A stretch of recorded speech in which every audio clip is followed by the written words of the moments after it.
They may not be able to march in person, but the Women's March Kern County is still taking steps to unite and empower women on their 4-year anniversary.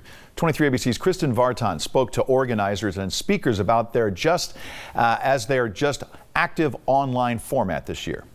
The Women's March Kern County normally commences here at Mill Creek Park, but the virtual format is not the only difference this year. So is the President of the United States.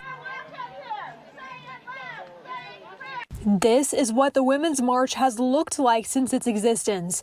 Thousands of women taking steps around the country, picket signs in hand to advocate for women's rights. The inaugural Women's March took place the day after Donald Trump became president of the United States 4 years ago.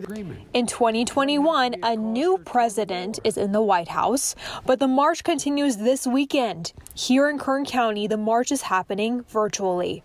We really need to find some reconciliation with our country.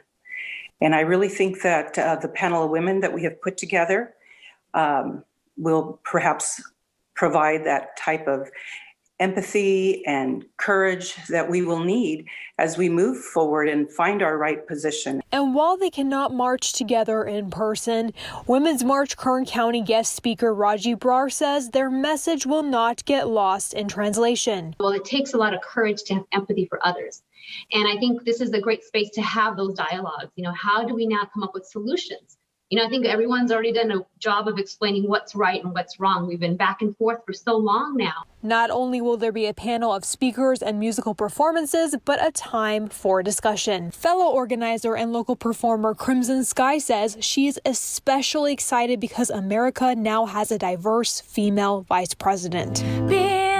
Time coming. I am so relieved to have Kamala in office speaking peace. And it's like every time that she talks and she's making sense and she's trying to empower people, it's just, it kind of makes my eyes water because I've been missing it for so long. The event will be held on Zoom, and they emphasize it's open to anyone of any background or gender. They are hoping to eventually do an in-person COVID-safe march for the International Day of the Women in March. The virtual Women's March in Kern County commences on January 23rd at 12 p.m. And the link to sign up will be on our website, turn23.com. In Bakersfield, Kristin Vartan, 23 ABC News, connecting you.